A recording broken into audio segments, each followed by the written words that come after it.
What's going on, everybody? Here we are. We're back for week 3 of the NFL season. We're coming at you with the picks for the week. So far on the season, I'm 25-7.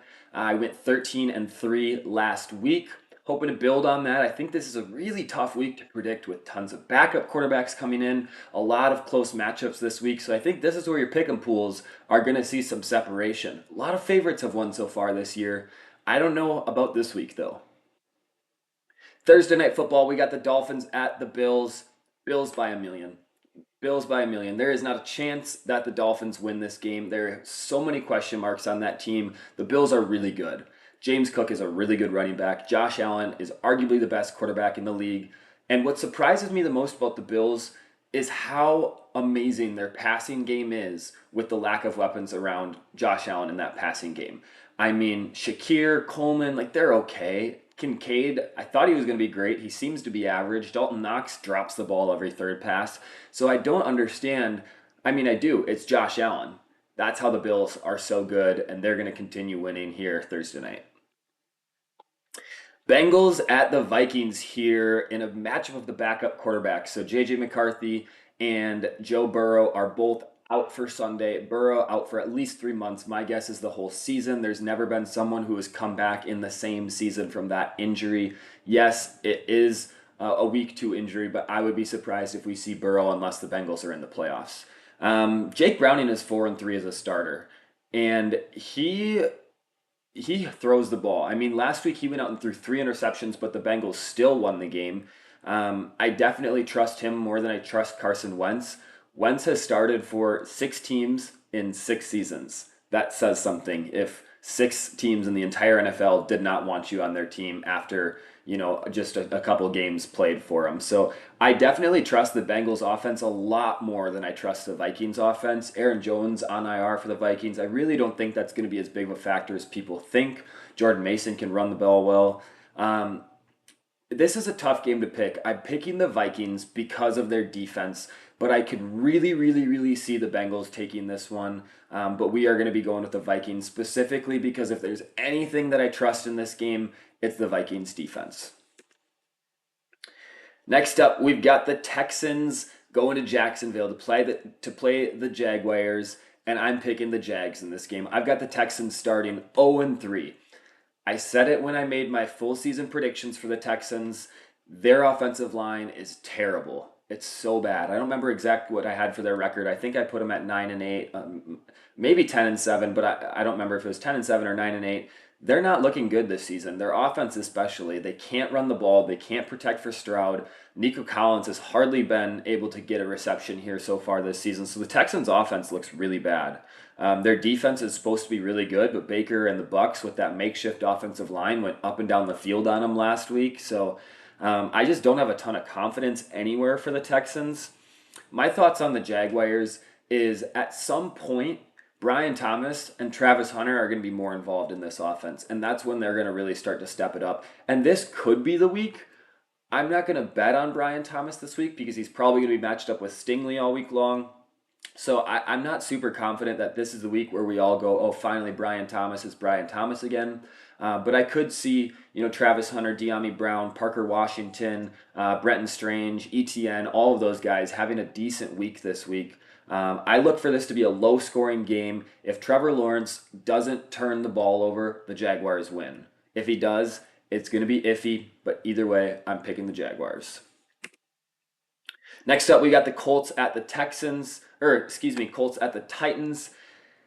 The Colts are maybe the most fraudulent 2-0 team in the NFL. Everybody is talking about them because Indiana Jones out here looks like the second coming of somebody.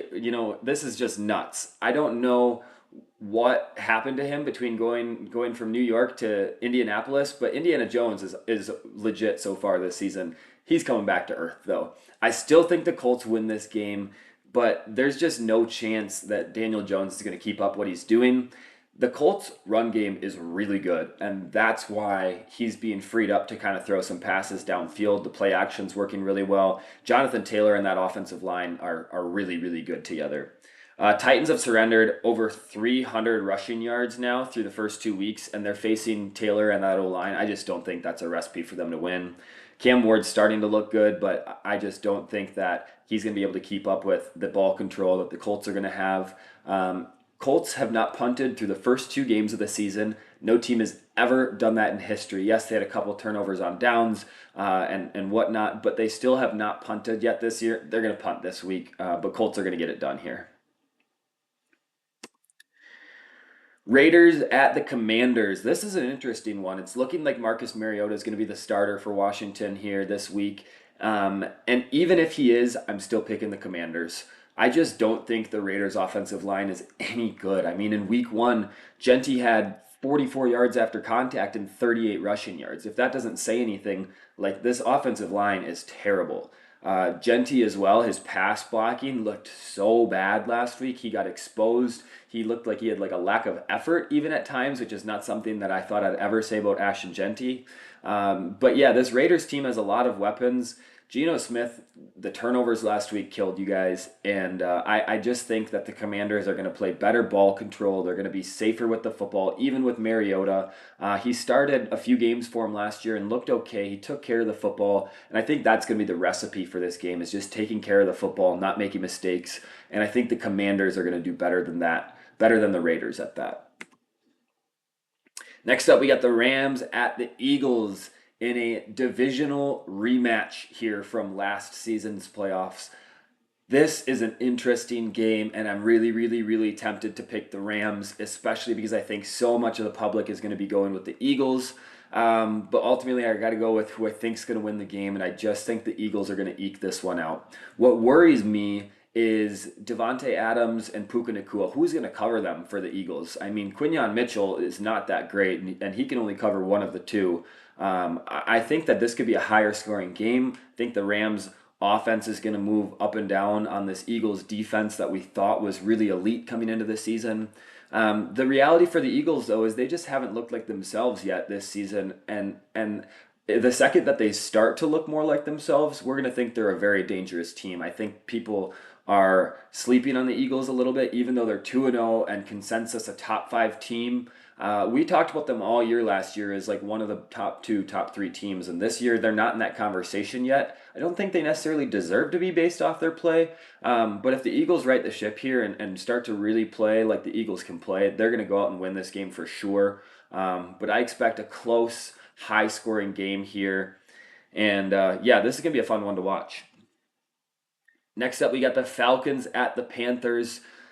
The Panthers are really struggling right now. Their offensive line is just not that good, and the Falcons' pass rush has had a resurgence this year. It has been bad, bad, bad for years, especially last season, and it's gotten a lot better this season. Bryce Young is going to be running all over the field. He's going to be jumping up and down trying to see over that offensive line, and the Falcons are just going to harass him in this game, and they're going to get up. They're going to get the win because of that. Additionally, the Falcons' offense has been banged up this season to start. Mooney didn't play in week 1. London and Mooney were active in week 2, but were both banged up. I think this is going to be the first week where the Falcons' offense is mostly healthy. London's a go. I don't think he's going to be 100%, but I think he's going to be feeling a lot better than he did last week. This is going to be a breakout week for the Falcons' offense, for sure. I think the Falcons go out here and they win by double digits. I think this is just a game where Bijan and the rest of the Falcons' offense are just going to bully that Panther defense, and the Panthers aren't going to be able to do anything on offense.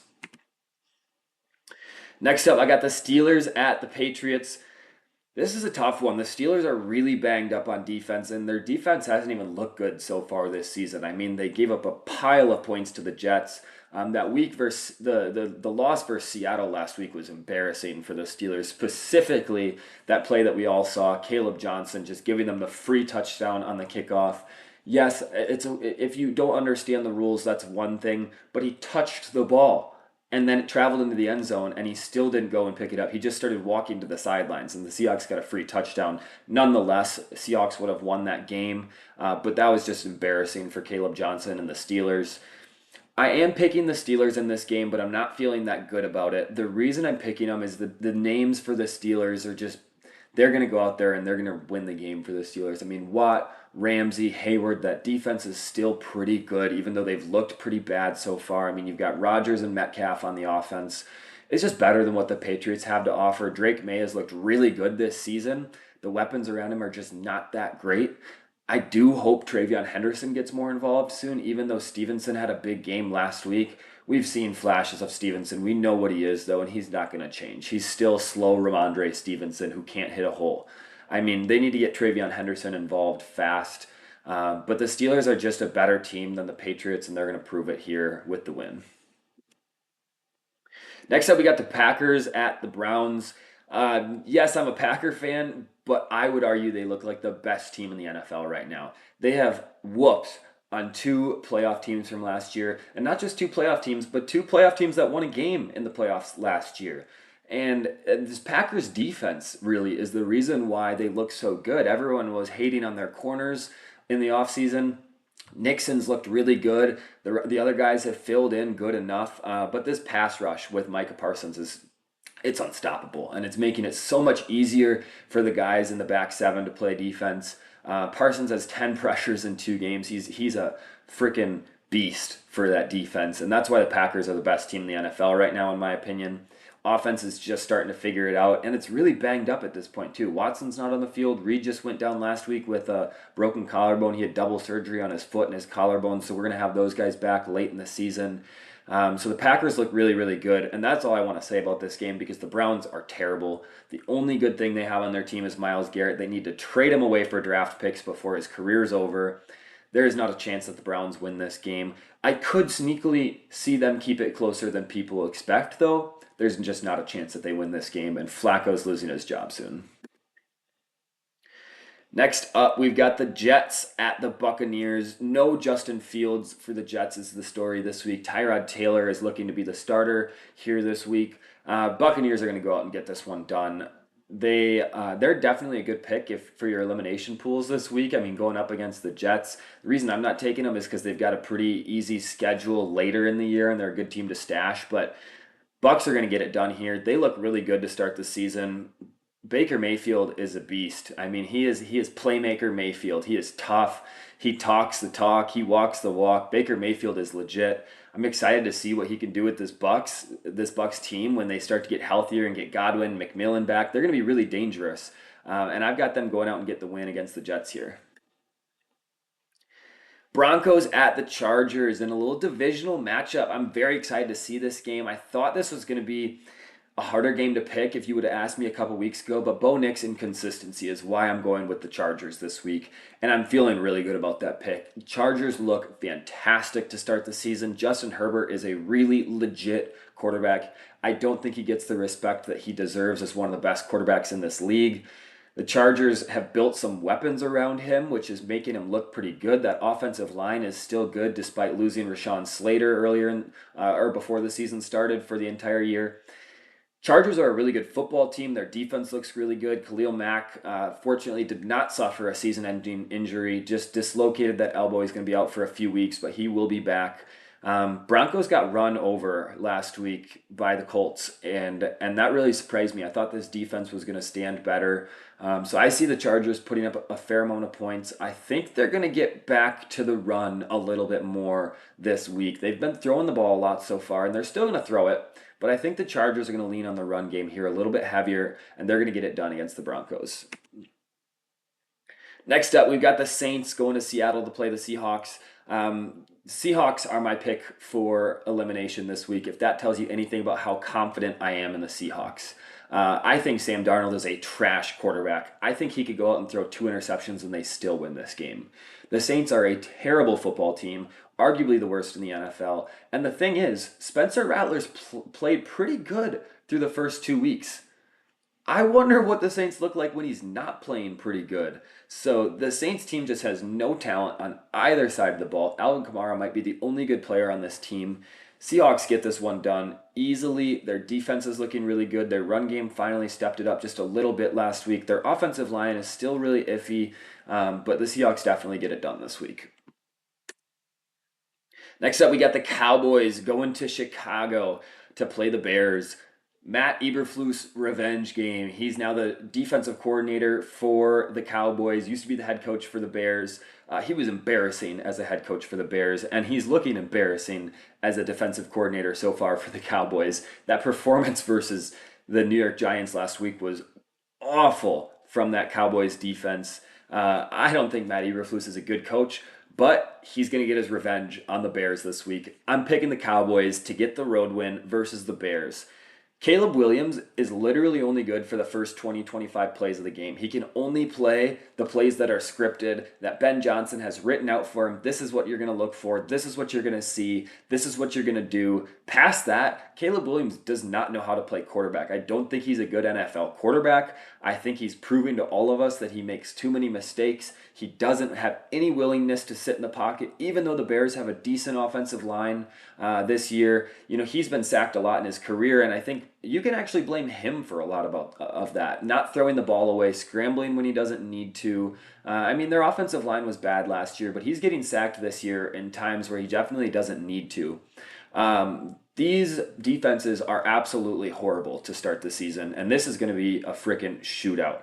I've got the Cowboys. I just have more faith in their offense than I do the Bears' offense. I don't have faith in either defense. Maybe I could lean to the Bears' defense if Jalen Johnson was out there, but he's out indefinitely, so I'm going Cowboys this week for them. Next up, we got the Cardinals going to San Fran to play the 49ers. We got Mac Jones going up against Kyler Murray. Mac Jones looked like a good NFL quarterback last week, but don't let that surprise you. That was Kyle Shanahan.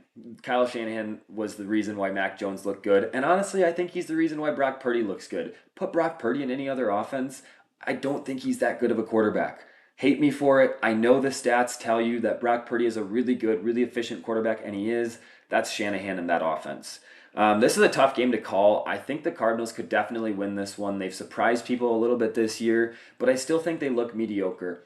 Difference makers win games. The 49ers have difference makers, specifically Christian McCaffrey, and that's really just why I'm trusting the 49ers in this week. I think Christian McCaffrey is a difference maker. In a game that's a coin flip, I'm going to go with the team with the difference maker. 49ers win it. Next up, we've got the Chiefs going to New York to play the Giants. This is a trap game for the Chiefs. I could definitely see the Giants win this game. Their defense looked terrible against the Cowboys last week, but don't let that, surprise you. The Cowboys offense is actually okay. The Giants defense is not that bad. And the Chiefs offense looks pretty bad this season. This is a game I think that's going to be lower scoring. It's going to be about ball control. I think the Chiefs get the run game going a little bit more this game than they have in the last few games. Even with that tough defensive line with Dexter Lawrence, Abdul Carter, I just think that the Chiefs are going to win games that they should win. The last 2 weeks they've had two really tough opponents with a Chargers team that looks fantastic and the Super Bowl rematch with the Eagles. The Chiefs win games that they should win, and I think they're going to win here in New York. If Russ has another vintage Russell Wilson performance like he did last week, there's a chance that the Giants beat the Chiefs. Their defense is going to need to step it up compared to what they did against the Cowboys last week. I think Scatabo starts to get a little bit more involved with this offense, which I think is a really good change of pace with Tracy. Scat's a surprisingly good receiving back, even though he's a pretty slow, big guy. Trap game. Do not pick this one for elimination. I could see the Giants winning it, but I have to go with the Chiefs. Monday Night Football, we've got the Lions going to Baltimore in an AFC-NFC juggernaut matchup. This is going to be a fun one to watch. I think the spread was 4.5 points, which I was kind of surprised to see. Ravens favored in that one by 4.5 points. I'm not a spread better. I really don't do much sports gambling at all. It's just not legal here in Texas other than player props. Otherwise, I would maybe do some of that. But I would be on the Lions side of the spread here this week. I think this can be a close game. I could see it being a little bit of a shootout. I don't think either of these defenses can match up to the other team's offenses. And I do think they both have pretty good defenses. These offenses are really, really good, though. I do have the Ravens winning this game. I think the Ravens are just going to contain the Lions offense a little bit. Jamison Williams is not going to be able to get over the top with Malachi Starks, Kyle Hamilton. Those safeties are pretty good for the Ravens. I think Jair is maybe going to shut down Amon-Ra just a little bit, just enough to make a difference. Don't take that as he's going to shut him down the whole game. Enough to make a difference. I think the Lions are going to kind of have to dink and dump and run the ball and just really grind out yards against the Ravens. And that's why I have the Ravens winning this game. Derrick Henry, Lamar Jackson, that team is really good. Lamar is better than Goff. Yeah, Goff is very efficient, but Lamar is Lamar. He's arguably the best quarterback in the league. I think, him and Josh Allen right now are the two guys in that conversation. I don't know if there's a third person there. Ravens are going to get it done. This is going to be a thriller. I'm excited to watch Monday Night Football. So anyways, here is the picks for the week. A lot of things that honestly I went back and forth on. Keep an eye on the comments. I might end up changing something here last second, but I'm pretty confident in what I've got here. I'm just going to kind of keep an eye out for some injury news. Maybe Christian Gonzalez plays. If he does, I could maybe go Patriots. He practiced today. It looked like Thursday. But anyways, exciting week of NFL ahead of us. A lot of tough games to call. I think this is going to be a week of separation for the pick'em pools. Anyways, good luck to you all and see you next week. Thanks.